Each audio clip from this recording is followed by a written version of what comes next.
Welcome, everybody. I'm Rochelle, the Right Now coach, and you're at Write Your Book this year. Um, so thank you so much for coming. Just a few housekeeping things. I'm recording it because there are a number of people who registered who couldn't be here. So this will most likely get posted somewhere. So feel free if you want to make comments to make them in the chat. That's going to be easier and that will retain your privacy.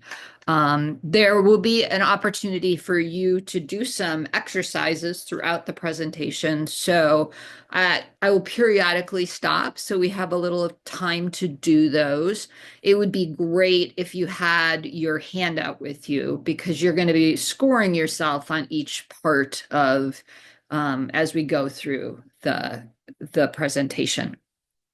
So let me start by telling you a little bit about me. Some of you know me. For some of you, I'm new. I'm a writing and ADHD coach. So I'm an ICF certified coach and am recently also an ADHD coach. I have written 12 books. I've written a ton of books and 12 are published. My two most recent ones are Level Up, which is a collection of quests that help people with their personal writing process, and Mightier Than the Sword, which is a book for children about people who use writing to change the world. So when I was 7, I wrote my very first book, and there it is, Halloween in the Ghost House. The Ghost House is for Jim and Jill. So this was my very first break into publishing. I think I'm about 5 in the picture, but that's what I could find. And that was my beginning of the publishing world. But I never lost that desire to write books. When I left my first job and enrolled in coaching school, I'd already published dozens of articles, and I had a ton of ideas for books. And so, being very young and very excited, I took all my ideas to a writing conference and presented one to an editor. And he just like threw water at it right away. He's like, why would anyone buy that book from you? Basically, you're a nobody. Why do we care? So undaunted, I pitched a second idea and a project that I felt could really help people. And he was like, okay, that's okay. I think I could maybe sell that.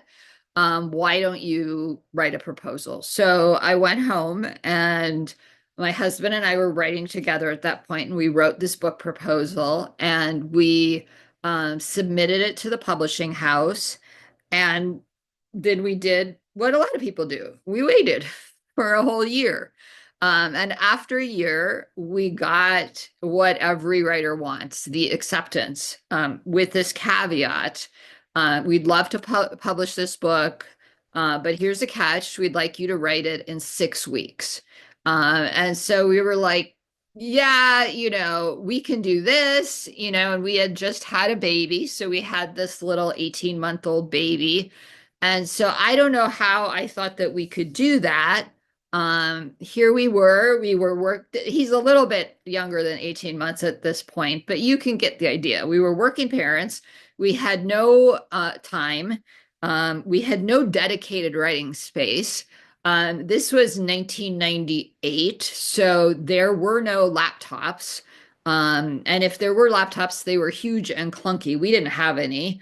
And we had never written a book before. So, could we do it? But there, on the other hand, there's this huge reward. This book would launch our writing career. It would be this amazing thing. And it would help me in my work as a coach and a consultant. So, how would I overcome these blocks to write a book? Now, before I get to talking about what happened with our book, I want to talk a little bit about what we're going to do today as a group. So, first, you're going to learn about how writing a book can share your mission and support your work. I'm going to teach you 5 core tools to blast through blocks and write your book. I'm going to talk about 6 ways to supercharge your process. And then together, we're going to do the magical first step. that I feel like is really helpful to supercharging everybody's process for writing a book. Um, so, just a note for those of you who are here or who might be watching this later, I am focusing on nonfiction books, but many of the ideas I'm talking about will work for novels too. So, if you have questions about that, we can talk about that at the end. But I have to say, if you're thinking about a novel, your mileage may vary because I'll be doing more with nonfiction books. So let's dig in and think about your mission. So take a moment to just write down, either on your handout or in a journal, what you think your life or work mission is. What do you hope your writing will accomplish in the world? It doesn't have to be super complicated. It can be, just to help people or to teach people and fill in the blank. So it's going to be very specific to you.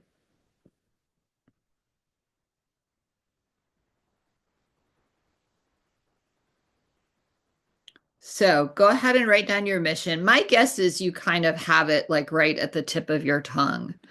Um, I feel like it's helpful to write a mission statement. Mine is through my writing and coaching, I want to support change makers in using writing to tell their stories and transform the world. Um, so I feel like it's very helpful to have this as a way to kind of drive my writing and drive the work that I do in the world. So, one of the things you could do is you could create a mission statement. And maybe you want to use my template here. So, think about your primary mission and just jot down your own mission statement using my template. Um, Go ahead and grab a screenshot of this if you want to work on it more later. I think it's also on your handout. So through, what's your mode? If you're here, probably part of it is writing. You can have two modes. So you can say through teaching and writing, or through speaking and writing, through coaching and writing. I hope to, and then just choose a verb that is your primary message. Do you want to inspire? Do you want to create something? Do you want to encourage? And then I want you to write down your primary audience. And so if you have an idea of your primary audience, that's really helpful. So if you can put that down, that's great. And then the last thing is kind of what you want to teach. You want to teach people how to clean up the environment or save money or declutter their life, whatever it is for you that's important. Um, so so go ahead and jot that down. And my hope is that as I've been chitter chattering here, you've gotten some of this down. I find this very helpful. So I want you to think about your mission first because I believe that your why is hugely important in this process. Your why is going to drive you to complete the book even more than fame or money. Publishing is kind of a crazy field right now. And so I'm not sure that anybody can say you're going to make a lot of money publishing or you're going to become super famous. But your book is going to reach people, even if it only reaches a small amount of people, it's going to reach people. And so your why is really important. So there are many, many reasons to write a book. It's fun. It passes the time. You have something to say. You want to make money. You want to connect your ideas to a bigger audience. But the biggest and best reason to write a book is because you hope you can help people in some way. You hope you can change people's lives through the work you're doing. You might inspire them, you might propel them to do something differently. Um, Books are strange little things. It's hard to imagine that a few hundred pieces of paper in between two pieces of thick cardboard or cardstock could really change anybody's life. But there's all this research about what books do. So you've got my list here. Scientifically, what do books do? They boost brain power. They reduce the risk of cognitive decline. They increase your intelligence. They increase your ability to empathize with other people. That's huge. They increase your creativity. They help you process emotions. Even reading fiction helps you process your own emotions. They improve your ability to communicate. So even reading fiction teaches you, the reader, how to better communicate with other people. It helps you relax, it lowers your blood pressure, and it increases lifespan. So to me, this is just like a wow. Car Books really do change lives. So I'm curious about what book inspired or impacted you. So go ahead and write in the chat if there's a book that was important to you. The book that I remember really being exciting to me was A Wrinkle in Time. I read that when I was 7 years old and was just astounded by how the world expanded for me. Little Women, that was such a good book. Other people, anybody want to chat in their favorite books? And I will check back with that later. So it's important to kind of think about what is the book that impacted you. So let's look at like what impact a book might have on you or your business if you have one. And if you've come to one of my presentations before, you've probably heard me say some of these, but I'm just going to go over these rapidly. So books have like tons of benefits. First of all, it's going to boost your credibility. So no doubt you're already credible for the things that you've done and the things that you've studied in the world. But a book, the fact that you've sat down and put it together, boosts your credibility. It teaches people about you and your work. So it gives people this huge introduction to you and the work you do. It's a great way to build trust with your audience because a book, a couple hundred pages gives you a long time to really establish who you are and why people should trust you. It educates and inspires readers. So not only are you teaching readers about kind of your field, but you're inspiring readers to go and do things for themselves, change their own lives. If you're in business, if you're a coach or a teacher, if you're someone who offers a service, a book can help you attract clients because it does that kind of scary first step for you. So, it helps you get to know, it helps clients get to know you and build that trust with you. So it helps you attract clients. Another thing that it does is that it increases brand loyalty. So people begin to think of you as someone that they can turn to when they're interested in fill in the blank. So I know we all have our gurus that I know I do, that people I think, anytime so-and-so writes a cookbook, I'm going to buy it because everything I cook from their books turns out great. So I become like a brand loyalist. It builds buzz for you and your business. So it's another way of getting people to know who you are.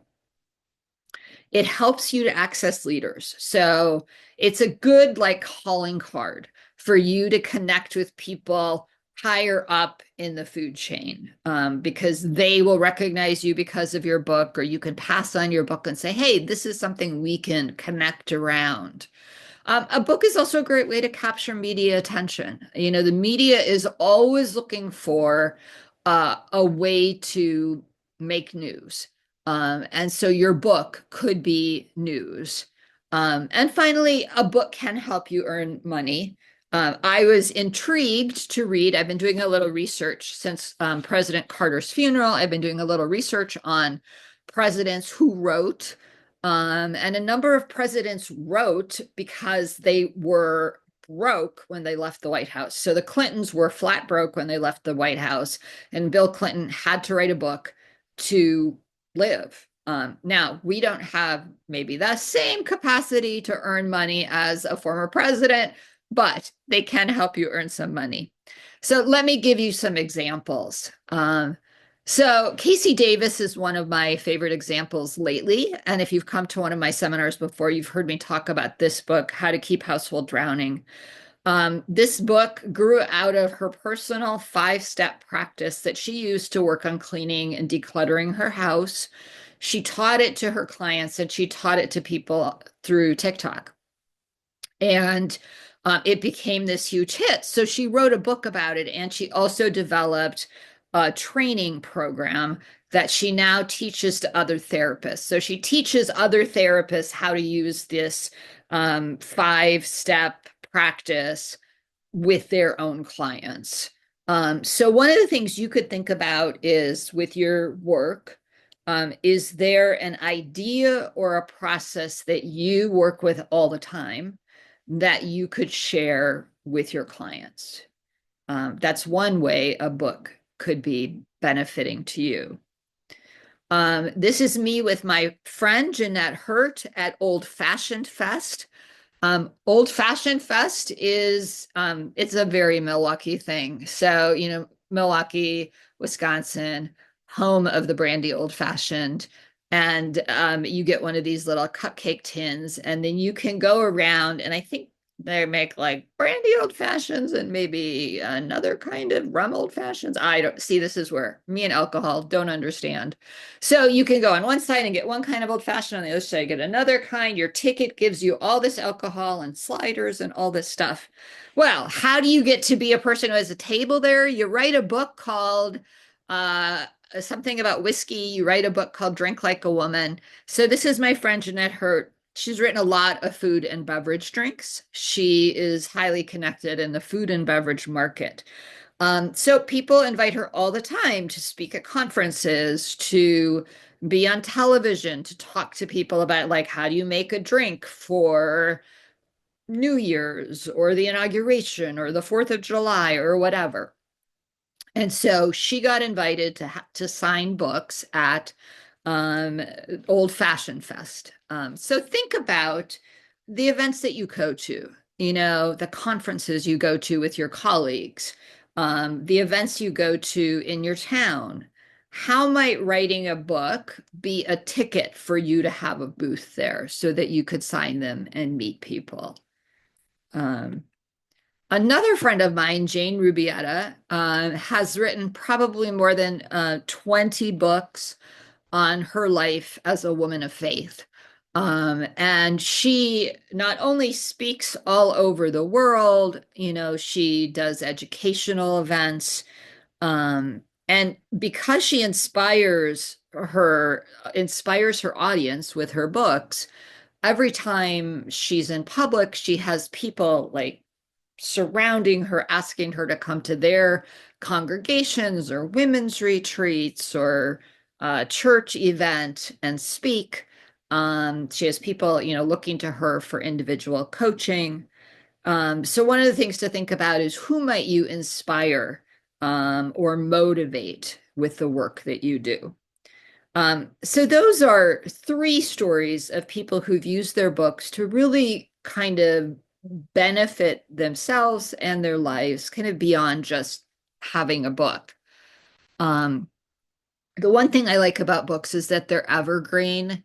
They might go out of print, but for the most part, books stick around for a long, long time. And once it's done, it's done. As I said, after writing Write-a-thon, the pain is temporary, the book is forever.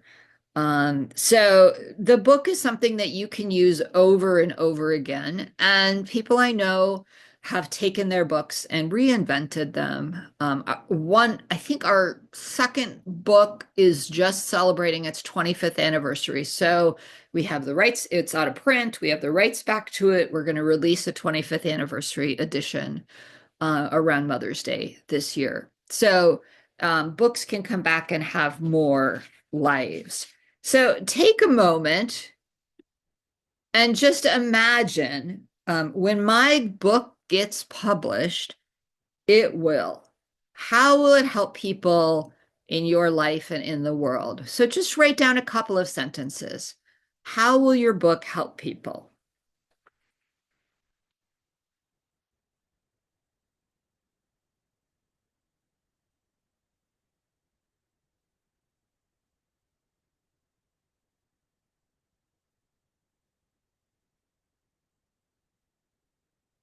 So now I want to talk about how your book can be written in less than a year. And the key to this are these five core tools. So keep that idea of your book in your head because I want you to be thinking of your book. And as I go through the five tools, you're going to rate yourself on kind of where you're at in each of the tools. So let me go back to my story. When we left off, I was parenting an 18-month-old child and had 6 weeks to write a book, even though I'd never written a book before. Now, spoiler alert, I'd written a thesis, but that's a whole different animal. But I was like, no problem. We have daycare 3 days a week. We'll write a book 3 days a week while the baby's at daycare. And so no big deal. But then the daycare fired us. And so here we were with no daycare and a big deadline. And because I was writing the book with my husband, it's not like we could hand off the book to each other. So it's not like, one of us could write in the morning before work and the other could write in the evening. So we did manage to finish the book, which is good news. I have managed to write, 11 more books after that. That book I wrote in 6 weeks. We've written several in 6 weeks, many in less than a year, and one in just 11 days. So it's become kind of my thing to be able to write books fast. Although I have to tell you, I would not recommend that any of you. Oh, thank you for posting the books that have meant a lot to you. I wouldn't recommend that any of you try to write a book in less than a couple of weeks. But this experience has taught me what it takes to write a book in less than a year. So let's talk about the five tools. So if you've looked at your handout, you know what they are. You need the right topic, a book plan, a writing habit, the writer's troubleshooting toolkit, and a publishing plan. So I'm going to go through each of these one at a time, and you're going to rate each of them or how you are in each of them. And what I want you to do is kind of think of the idea that you've been thinking about all along. Like this is your mission. This is the thing you've been thinking about. I want to write a book on. And we'll be talking a little bit more about your topic in a moment. So the right topic. To write your book in a year, you need the right topic. Chances are you have a gazillion topics in your head. You might even have like one or two that you're going, should I write this book or that book? If you want to write your book in a year and you want to write a book that sells, there's a huge difference between the right topic and the almost right topic. So let me tell you what that looks like. I think the right topic occurs kind of in this kind of weird conglomeration between your knowledge, so something you know a lot about. So they're thinking you're going to write a book in a year. It's got to be something you know a lot about. This can't be something you have to research the whole thing for. Secondly, it has to be something you have a fresh take on. So you know a lot about it, and you're going to talk about the topic in a new way. And thirdly, it has to be a topic that you know exactly who you're writing it for. So you have a clearly definable audience. So let's look at each of these in turn. The right topic. So every so often, this question goes around on Facebook or whatever social media site. What topic could you give a TED Talk on with zero preparation? So if you were tossed up on stage, you just happened to be walking along someday and someone tosses you up on stage, what could you give a TED Talk on with zero preparation? You probably have an answer for that. You probably know that might be the right topic for your book. So when it comes to knowledge, you know the research. At least you know most of the research. You might have to do some research. That's okay. But you know most of it. You're not going to have to be reading the library. You know the key ideas. You don't have to depend on the work of other people. So, you know it well enough that you could kind of talk about the key ideas without having to get out someone else's book to review it. And maybe you've even developed a process around these ideas, or developed a workshop or a talk or a class around these ideas. Um, you have some things to say, and probably you're someone that people already think has credibility on this issue. Um, so you're already someone that people would say, yeah, yeah, this person knows what they're talking about. Um, you can absolutely write a book you know nothing about. Okay, I've done it before. You can do it. If you want to write a book in a year, it's better if you write about something that you know something about. Um, the next thing you want to have is a fresh approach. The almost right topic becomes the right topic because you have a new way of looking at it. So you can show the reader, whether it's an agent or an editor or the book buyer, that you have a new way, or a new way to look at this, or a new take on this. So in a sense, your book, kind of affirms for the reader what they believe to be true, but also blows their mind because you're talking about it in such a new way that they're just like, wow. Or you have a new tool that's going to help them solve the problem once and for all. Um, or your book is organized in such a unique way that it makes it easier for people to read and understand it. So, in summary, your book provides a take on the topic or a solution that's proven, fast, safe, fun, innovative, and simple. So, let me give you an example. So, you get the point that I love this How to Keep House While Drowning. And so I think what's the reason that I feel like this meets the criteria, I mean, clearly it was something she knew a lot about, but it meets the criteria of a fresh approach because, it's organized in short chapters and aimed at people dealing with either ADHD, autism spectrum, or mental health issues.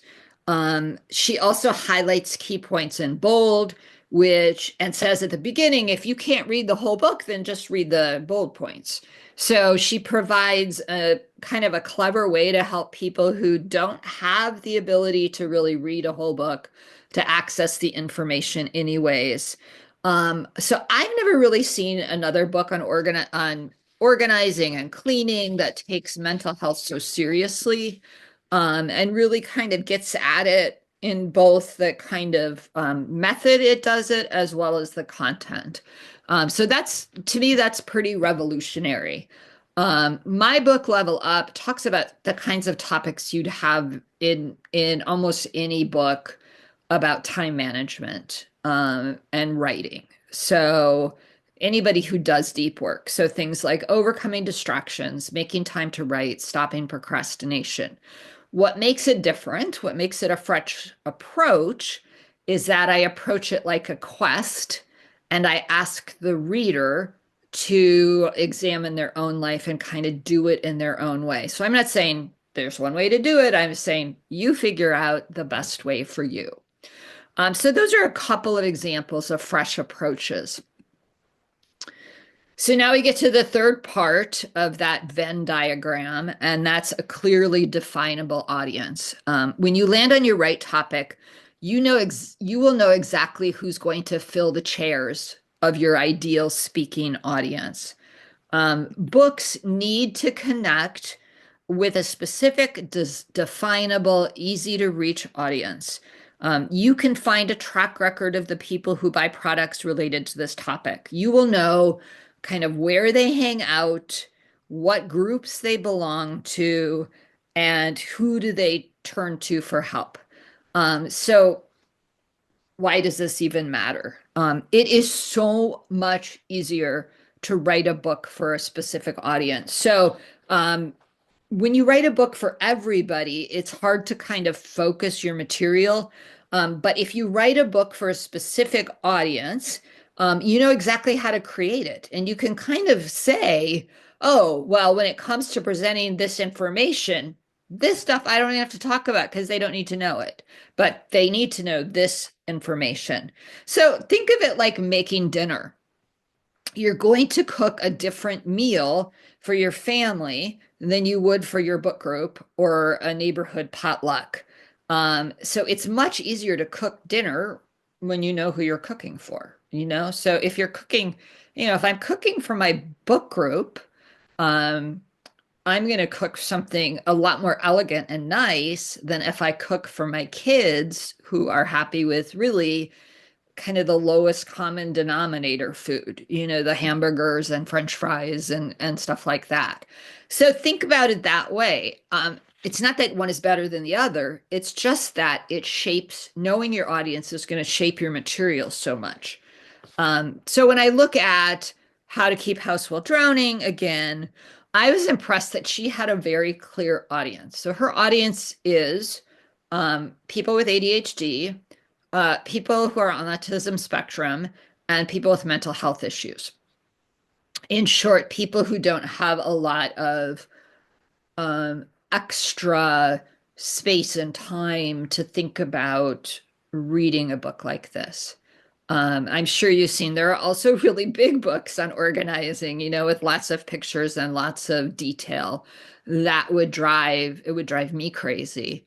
Um, so this is a very specific book for a very specific audience. I think she'd write this book really differently for a different audience.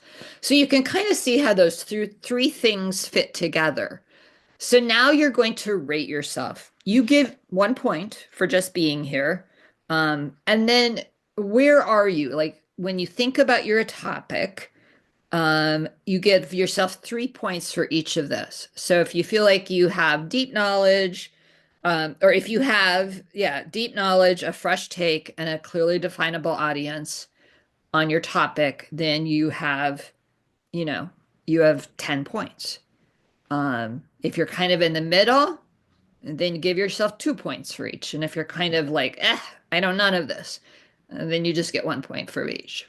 So just give yourself some points. And I'm testing out this rating system in the webinar. And so if you give me feedback that it doesn't work at all, that will be very helpful to me. So figure out where you're at. You don't have to put anything in the chat. Just this is just for you. So the second tool is the book plan. And the book plan is made up of three distinct parts. So your book structure, your chapter structure or your chapter template, and a writing plan. So let's take each of the three elements in turn. So the right book structure is like a map. You know, it helps orient the reader and supports you in taking them on a journey from beginning to end. As a writer, it gives you a path to follow, so that you never get lost. So for this reason, the right book structure really helps readers connect with our content and helps us write faster. So if you are an avid reader, you will notice that most books have a pretty familiar structure. Clearly, most novels have a familiar story structure. If you're not sure, you know, think about the like the 40-minute crime drama, like Castle or Elementary or The Rookie. Um, they have a really clear formulaic layout. And if you watch enough of those, you can almost predict, like, okay, now the second body's going to hit. Now they're going to get the big clue. You know, now they're going to find the thing. Okay, now's the last, like, all hope is lost and whatever. And so after you read a bunch of novels, you get that. You also are going to get that when you read nonfiction books. You're gonna know that books have, there's probably 10 different ways nonfiction books are organized, and that familiarity helps you um, really dig into a book. Just checking on the chat for a second.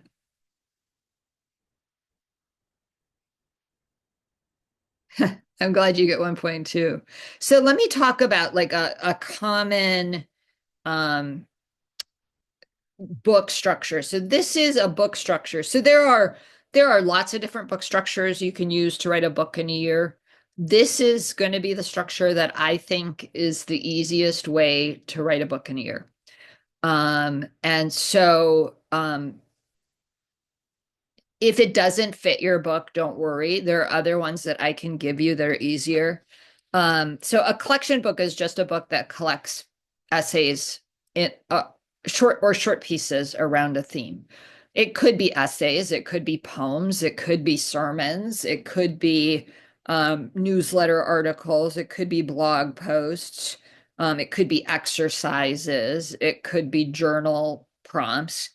Um, this book is ideal for anybody who creates short pieces. So if you're kind of the person, Anne Lamott talks about liking to write short pieces. And so Anne Lamott, says like about the 1,200 word essay is her sweet spot. So you might have already been writing short pieces for years. So if you are someone who is like a blogger, or a news, you write newsletters, or you write sermons, or you are a poet, you've probably been creating this kind of content for years. Usually these books are books that inform or inspire. But as you can see with How to Keep House Full Drowning, that's a how-to book that's really put together like a collection book. And what I'm noticing as I look around at books is that a lot of books that are collection books maybe just, organize their content in like 3 or 4 sections, like how to do this, how to organize your kitchen, how to eat healthier, how to have, a healthier eating plan. And so but within those sections, it's organized like a collection book. It's a series of little essays. So let me give you some examples. So if you can imagine it, you can probably find a collection of things in a book. So authors have collected toasts and worksheets, sayings, mistakes. These are 3 that I really like. So one is How to Be Weird, an off-kilter guide to living a one-of-a-kind life. This is just 99 essays on creativity.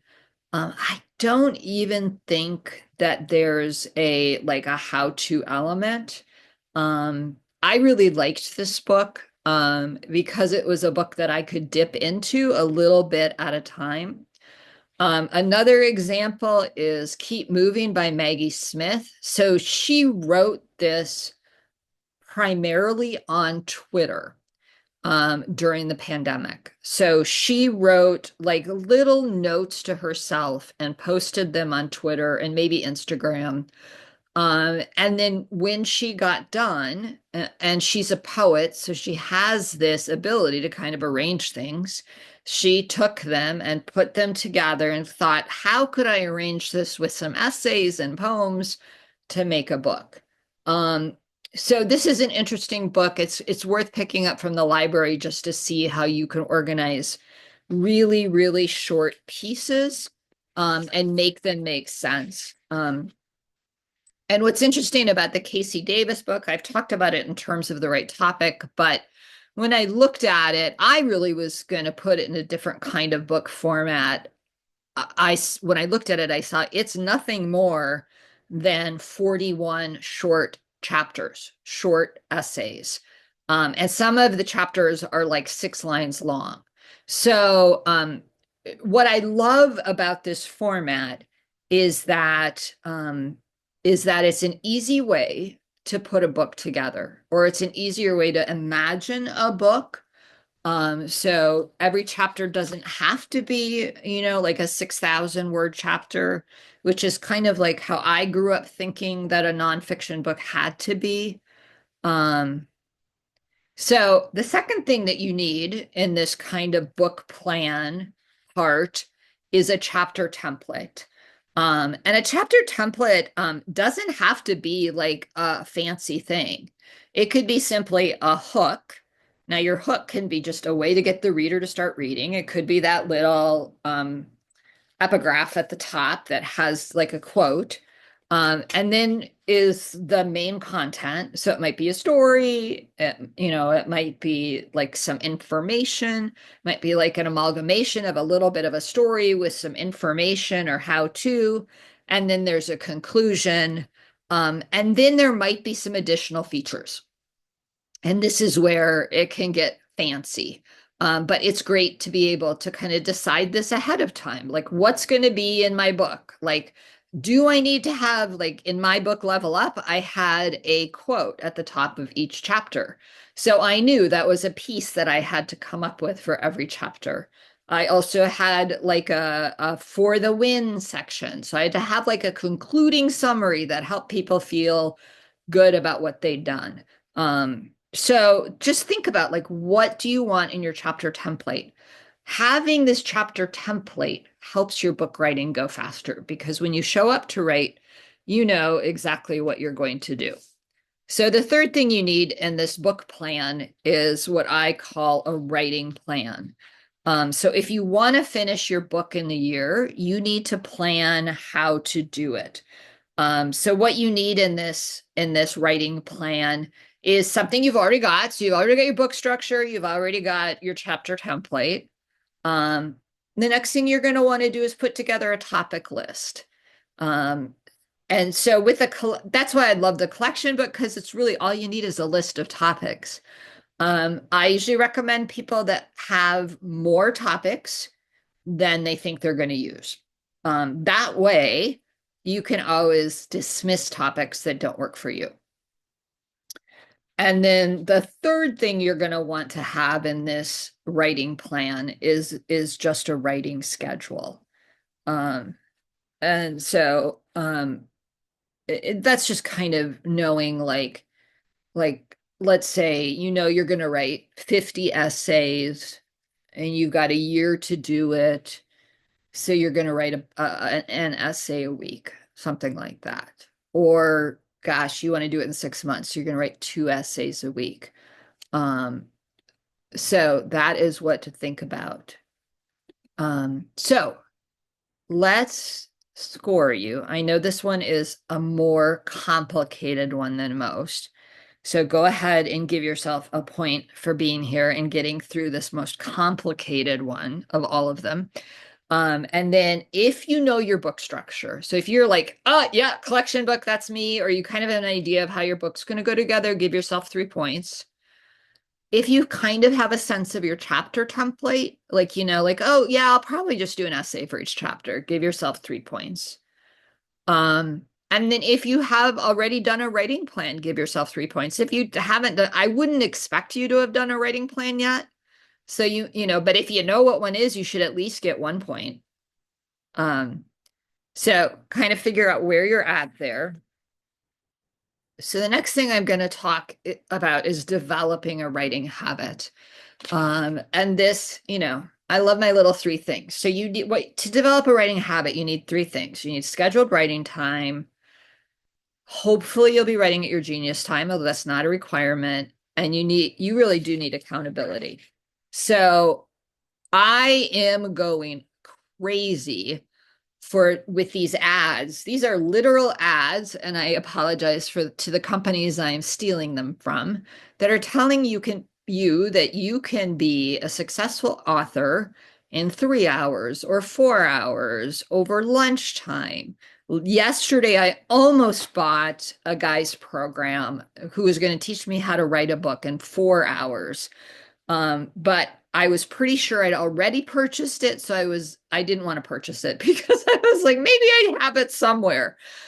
Because I'm so curious, like, how can you really say that you can write a book in 4 hours? Maybe you can do it with AI, and I'm going to talk about like how to and not to use AI to write your book in a little bit. Um, but for now, I want to look at the time. What kind of time does it really take to write a book? Because honestly, you can't write a good book in 4 hours. The only reason I was able to write a book in 11 days is because short, I had a co-author. We had a really strict chapter structure. So all of that really helped us get it done fast. Um, So, how long you take to write a book depends on how long your book is and how fast of a writer you are. It's really just math. Um, but I have to say, if you're writing a book that's going to change lives, it's going to take some time. And it's going to take the work of not just you, but an editor helping you to really communicate your best. I depend on my editors to help me. And even the books that I self-publish, I hire an editor to help me. So if you schedule when and where you write, you're going to be more likely to write. So Um, I'm a big like, yeah, just write when you want person. But there is so much research on this. I can't ignore it. When you schedule the when and where of your writing time, it boosts your ability to get it done like exponentially. So in Peter Bregman's book, 18 Minutes, he quotes a study of two groups of drug addicts in withdrawal who were asked to write an essay before 5 p.m. on a certain day. The first group was given no more instructions. The second group was asked to decide when and where they would write their essay. No one in the first group finished their essay, and 80% of the people who designated when and where they were going to write did it. That's just one study. So you know that if you know when and where you're going to do something, you're more likely to do it. So how do you make that work even better for you? Well, you write at your genius time. So genius time is just the part of the day when you write faster, when you're able to do deep work. There's a lot of research on circadian rhythms. And so most people write best probably late morning, like 10-ish, 10 to 12, and then early evening, like 5:30 to 7, like right now when we're talking. But there are always outliers in this. And so in my book, Level Up, and in the work I do with clients, I encourage them just to kind of look back at your life and think about when did writing go really well for you? And what time of day was it? When does it seem to repeatedly go well for you? I am able to look and say, I can write at any time of day, but I know it takes me about twice as long to write something easy in the afternoon as it does in the morning. So think about, when do you have the most energy for writing? When do you write most efficiently? One of the things my husband and I found out during the time we were struggling with no childcare was that if we were able to get up early before our son was awake, we could get a lot more done in that hour than we could if we tried to write in the hour after he went to bed, because we just had a little more brain power in the morning. So think about your genius time. So schedule your time, think about your genius time, and then get accountability. So the statistics on this are also incredible. So the American Society of Training and Development said that people increase their chances of success by 95% if they have an accountability partner. Psychology professor Robert Bowles studied productive and unproductive faculty members, and he found that writers who belonged to peer writing groups maintained more momentum, produced more work, developed more creative ideas, improved the quality of their writing, and we're able to identify sources for publication. So that accountability is really super helpful. There's a lot in my life I wouldn't do if I didn't promise my accountability partners. So you get 1 point for being here, and then you get 3 points if you've already got a scheduled time to write, or if that's like a habit of yours. You get 3 points if you know your genius time. You may not always use it, but if you know it. And then you get 3 points if you have an accountability buddy or a group. Um, so that's tool number 3. And now we go to tool number 4, the writer's troubleshooting toolkit. The writer's troubleshooting toolkit are basically the tools you've already developed as a grown-up in this world, to do deep work and overcome obstacles. So you're going to be much better able to write your book if you kind of know a few things, if you know kind of when and where you write best. How do you start writing each day? Like, what's your way into writing? What's your shortcut to getting things going? How do you prevent distractions? So just thinking through what is the best way for me to focus, and how do I, it took me a while to learn, like I had to actually either shut off my cell phone or hide it. I had to work without the internet. How do you master your mindset? So what do you need to do to deal with that inner critic who tells you you're not good enough? What helps you get through writer's block? So, one way to do this is to use a book like my book, Level Up, and just make your own writer's toolkit. So it's something that we work on, and I'll talk about this in a little bit. It's something we work on in my writing accountabilities groups, but it's just a way of knowing yourself.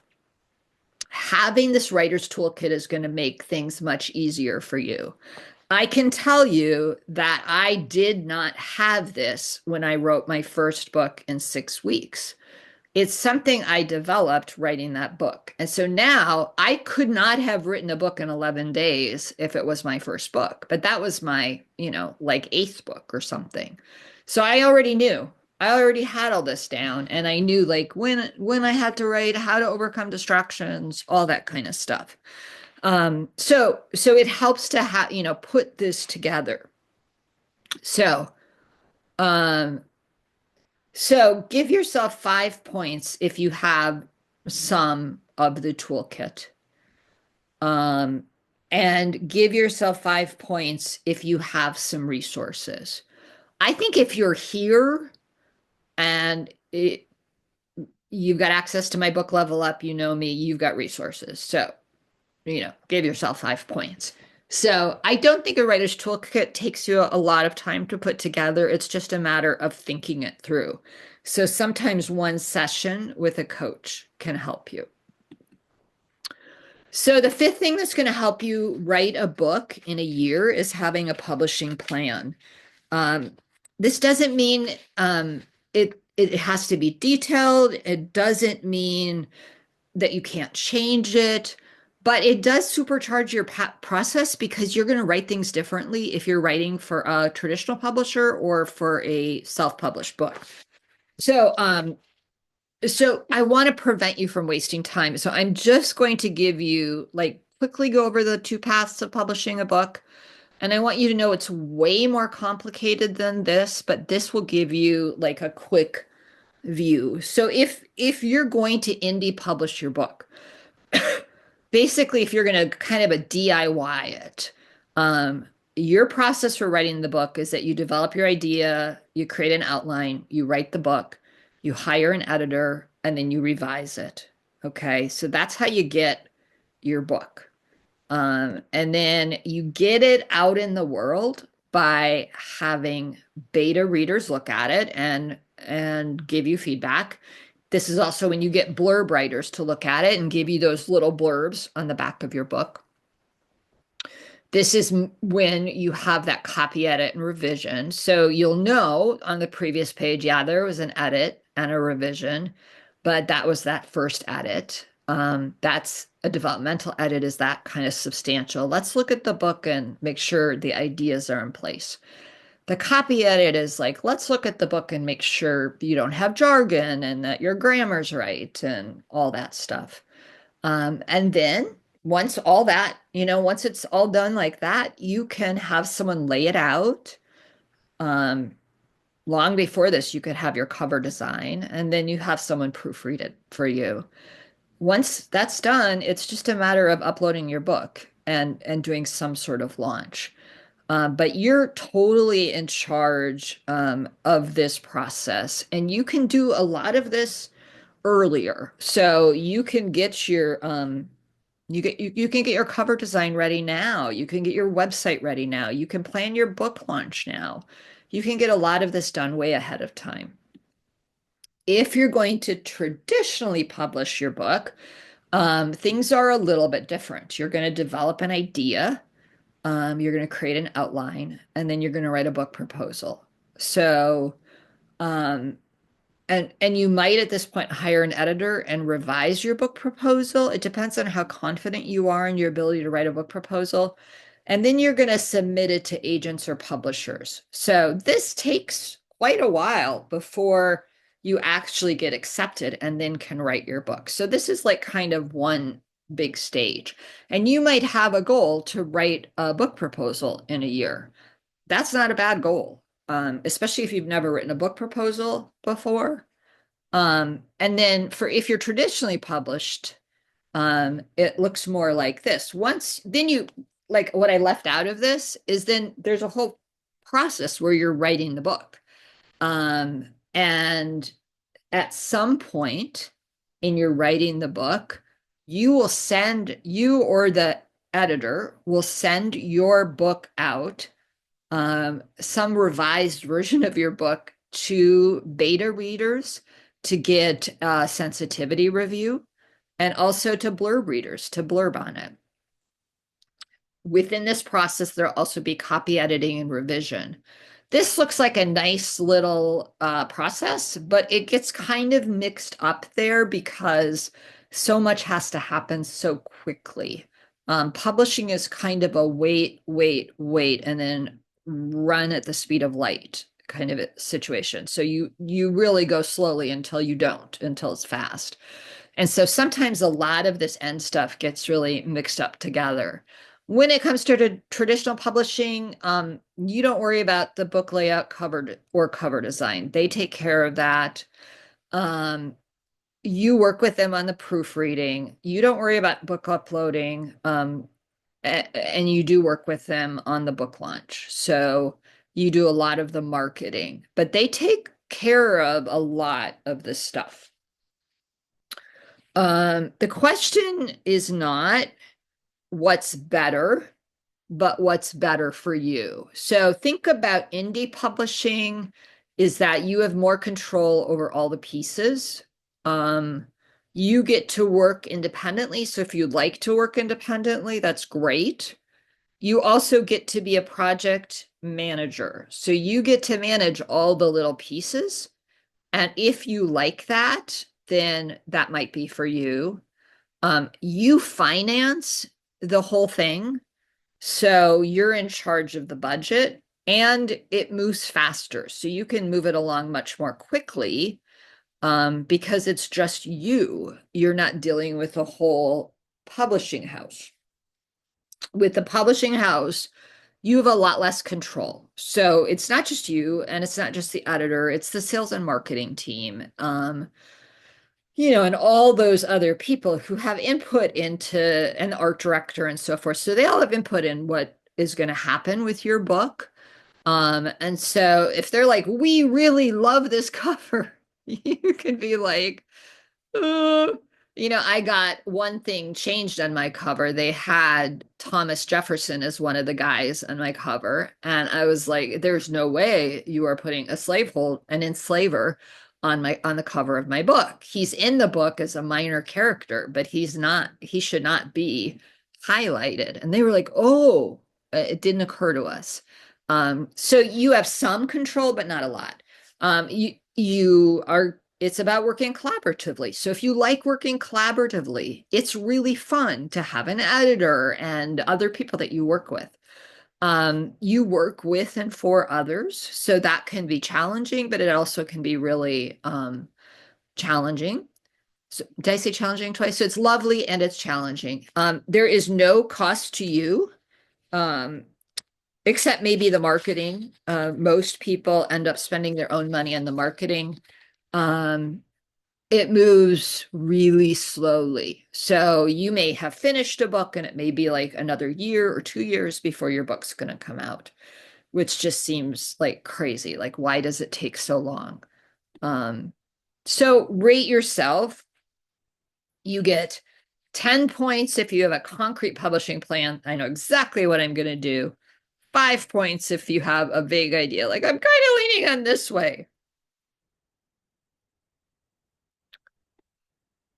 So add up your points. How did you score? I'd just be curious to see. I'm going to open the chat.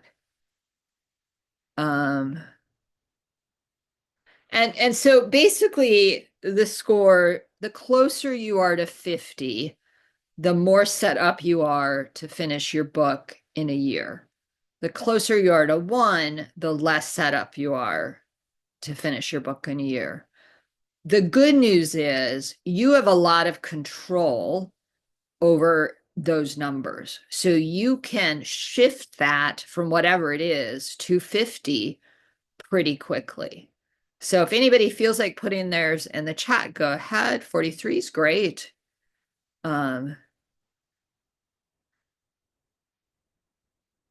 So and don't feel bad if yours, so if you're low in one area, that gives you an idea of what you need to put together to move it forward.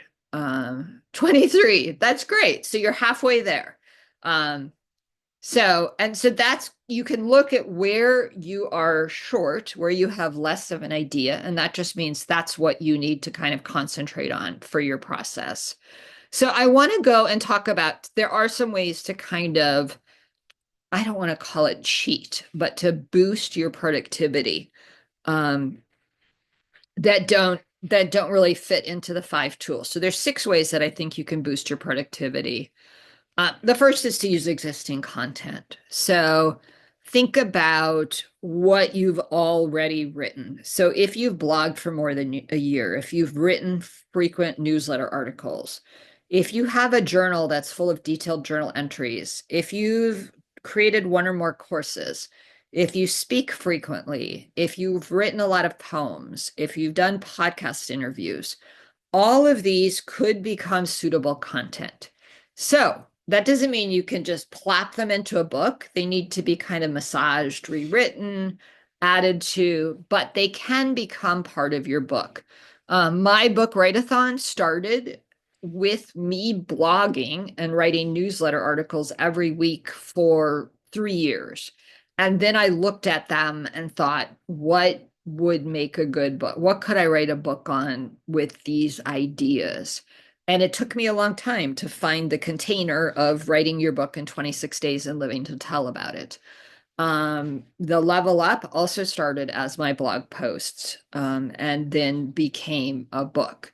So if you have existing content, you could design a book around what you have, and that's going to speed up your process because you're going to have a good percentage of it started, easier to not face a blank page. The second thing you can do is you can blog your book. So you can create a blog plan that will help you finish your book this year. So this is what the process might look like. You would use a collection book structure, you would choose a theme, you would brainstorm like 50 topics, and then you'd write and publish a post weekly. At the end of the year, you would revise them and put them in an order and hire an editor to help you revise it, and then you could publish it. So that's a great way to put a book together. What I love about doing it that way is that you're getting real-time feedback from people. And so you know what things are resonating with people as you go. Um, so the third thing you can do to help you boost your productivity is distraction proof your writing life. I know this seems ridiculous, but you can set aside time each week that's your kind of distraction proof time. I was talking about this with some colleagues, and they're like, so why don't you go on social media or check email until 11 each day? I was like, well, thank you for asking. That's because it's my deep thinking time. And I found that my brain just explodes once I go online into 1,000 different directions. And so if I can keep myself focused, I try to do that for a couple of hours in the morning. And then once I tune into the world, it's harder for me to focus. So, you can not check social media and email before you go on. One thing a lot of my clients have told me they do is they use a dedicated writing device. So it's a laptop or a desktop computer that does not have internet access. It's just, like maybe they get one from their university, or maybe they just have an extra one. Other thing you can do is you can download an app like Freedom, which cuts you off from the internet. And I know there are many, many, many. There are some that like are so hard to break into that you need like literally a PhD in technology to break into them. So, you know, use at your own risk. And then you can also train your family, friends, clients, and colleagues to respect your schedule. Just let them know, you're not available until a certain amount of time. So this one requires a lot of, this is really part of the troubleshooting toolkit. It requires a lot of thought. Another thing you can do to speed your process is to start promoting your book now. It gives people, it helps people to respect your time, but it also speeds up that end thing. So add a title to your email signature, talk about it online. You can, once you have some things, it'll help you get beta readers, and it will help you plan your launch. So it saves you all sorts of time. Now I'm going to talk about the one that terrifies me, which is using AI. So can you use AI to write your book? So let's talk a little bit about what AI can and cannot do for you. So these are the problems with AI. And as I've said before, I hear a lot, AI can help you write your book over lunch. You can write and promote a book, in 3 hours. I have sat through a lot of these webinars. The question is, do you want to do this? So these are why not. So one, when you use AI to write your work, you're using information that's gleaned from scanning lots of other resources and books online. You do not know the source of what you're getting. It may be the work of another author, so it might be plagiarism. It might be misinformation. When I did my research for Mightier Than the Sword, I was surprised at how much misinformation about historical figures was out there online, and then how what would happen is someone would post something erroneous, and then every other website would copy it like word for word. So it's just copy and paste. And so then there's like 50 websites that say this happened when it never happened. And so I'd have to go back to the books and various things and try to find the actual source. So that's the first problem. Second problem is you can't copyright anything that AI has written. So even if you just start with it and write a little bit of your own, as of now, the US Copyright Office will only allow people, not computers, to receive copyright. So if you write an AI book over lunch, you can't copyright it. So what good does that do to you, for you? Three, AI doesn't have a voice. Even if you take what AI has given you and adapt it You will not get your unique thought pattern or writing style. You're going to receive generic content with repetitive words. And I was going to give you some examples, but that's okay. We don't have time. Go ahead and look up what words and phrases are repeated in AI. That might be just good information for you. For AI is often wrong. So not only is it scooping up the wrong information, it also can create studies or facts that it has hallucinated or absolutely made up. So it can be wrong in lots of ways. It can give you the wrong answer. It can omit information. It can make up completely fake people, events, and articles. It can actually make up fake legal things. And it can mix truth and fiction. So it can, scoop up stuff that happened in a novel and say that it really happened. So it's just so wrong. And the other thing is that AI uses a lot of natural resources. So here's a quote from NPR. One query to ChatGPT uses approximately as much electricity as one light bulb for about 20 minutes. So you can imagine what millions of people using something like that every day, it adds up to a large amount of electricity. So it's a huge energy suck. So the question is, how could you use AI? So this is what I think is helpful. So after you have generated topics, so once you have your like 75 topics, you can start asking AI to generate more topics because sometimes AI will find things that you haven't thought about. You can use AI to help you narrow your topic. So if your topic is really big, you could ask AI to give you some help.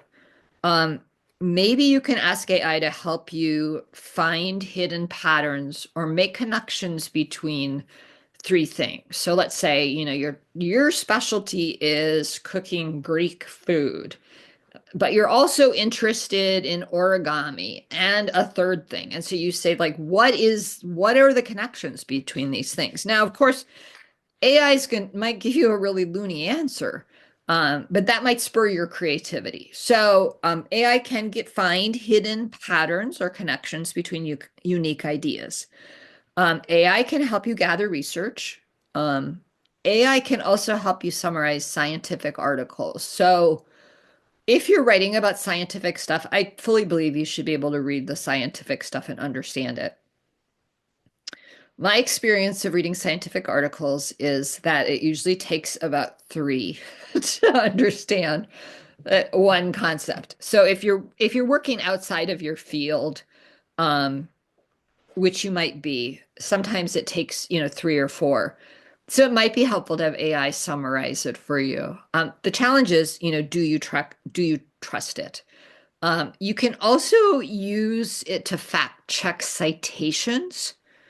Um, and the other thing it can do is it can be used as a plagiarism tool for you. So not necessarily you plagiarizing other people, but you plagiarizing yourself. So it's going to tell you where you're repeating ideas. AI is kind of funny. If a lot of famous authors' work has been put into AI, and AI has said that their work is mostly plagiarized or created by AI. So AI is not, it's not a super accurate tool. So the very last tool for boosting productivity is get help. Accountability and support speeds up your writing process. Um, when I am writing a book, I am regularly checking in. So I have an accountability partner that I meet with once a week. I have another accountability partner that I email once a week, and we meet once a month. I belong to 3 critique groups. I have an editor. I connect with subject matter experts at the right time. You could also line up a virtual assistant or a beta reader. I don't mention sensitivity readers, but it can be helpful to use a sensitivity reader, either in kind of the field of ableism. So I do a lot of work with people with ADHD. So I think in my new book, I'm going to have a sensitivity reader make sure that it works for people with ADHD. The other thing, like with Mightier Than the Sword, I got a sensitivity reader because so many of the people I was profiling were people from races other than mine, and it was really helpful. Um, so I have multiple ways I can help you with writing your book. So let me just tell you a little bit about these. My Show Up and Write is a way that you can just come and write with us. And so um, our next session is tomorrow at 4. And for coming, I'm going to give you that session for free. So you can come tomorrow and just try it out.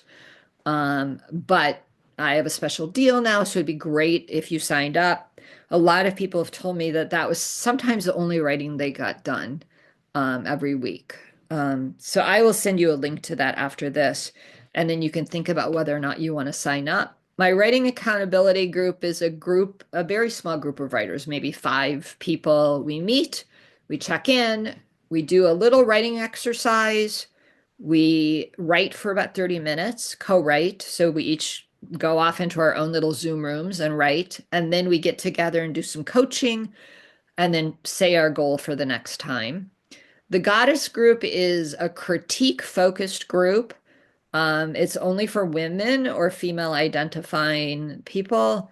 And there you send your writing to each of the members of the group and comment on everybody's writing. And then during the meeting, we check in, we talk about the reading we've been doing, and then we each get about 10 to 13 minutes to talk about our work. And then there's a checkout time. And then, of course, there's individual coaching and my newsletter, which offers a lot of tools and tips. And when you sign up for the newsletter, you get lots of free, cool little freebies, including the beginning to of Level Up. Now we're going to do the magical first step. I'm going to make you, I would love for you to stay and do this because then I will answer questions afterwards. So we're just going to do this for three minutes. Um, I, I think that this is really helpful. I've done this with hundreds of clients over the years.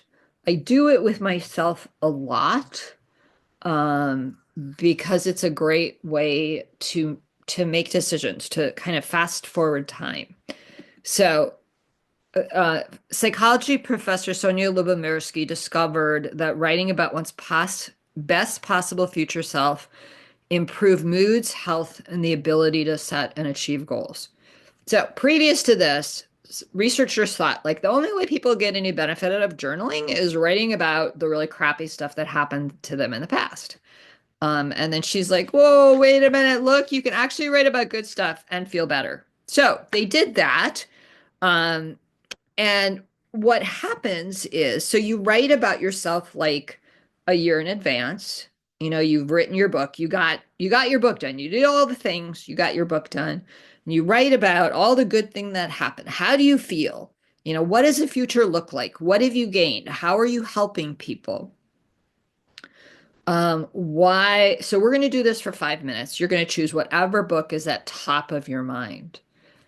Later on, you can do it multiple times. You can try it with different books, different audiences, different paths. It can be a great way for you to test out which book seems like the right path, which audience seems like the right path. What are the pieces I need to have in place to make this work? So this is what you do. You're gonna write very confidently in the present tense, as if everything has gone as well as possible. So imagine yourself at the end of the year. Everything has gone as well as it possibly could. You have worked hard and succeeded at your writing. Write in the present tense about you and your book. What is it about? How are you using it in your life? How are you using it in your business? So I'm going to set the timer for 4 minutes and let you just go for it.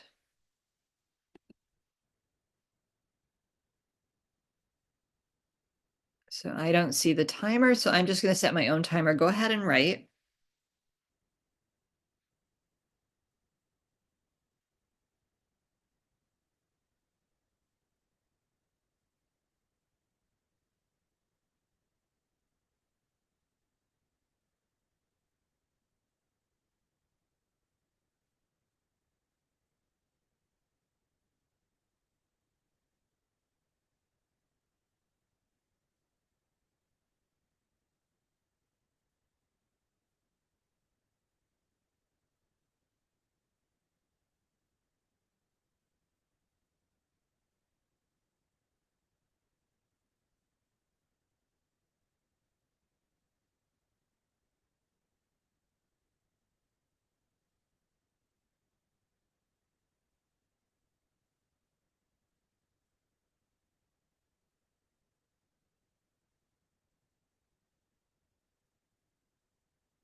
So you're about halfway there. Keep writing.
Okay, my timer just went off very quietly. So just write down the last sentence or so. So as I said a little before, do this a few more times. I think it's good to give yourself about 20 minutes to do it each time. I think it's also good to do it in different places so that you're not, our environments tend to prompt us to behave in the way we've always behaved in our environments. So it can be helpful to go to a coffee shop or a library or somewhere that you feel comfortable. and imagine it. And what I want you to do is also pay attention to how you're feeling, like what vision feels the best to you. Where do you feel the most energized? Um, Once you have the vision that you feel like this is what I want to do for my book, this kind of gives you that roadmap, and so you can reverse engineer some of the things that we've talked about in terms of the process you need to go through to get your book written. Um, I also think it is fun, um, once you have your book idea, to mock up a little book title. You can do this on Canva or lots of the other kind of online tools. Um, and it's kind of fun just to keep it on your computer wallpaper or keep it somewhere. When this book, Mightier Than the Sword, was still in production, I actually printed that book out, printed the cover out, and wrapped it around another book so I could have it to not only for presentations like this, but to give myself some inspiration to keep going when the fact checking was really hard. So that can be a real good inspiration. So now it's time for you to ask questions. I'm going to stop the share, and then I am going to stop the recording.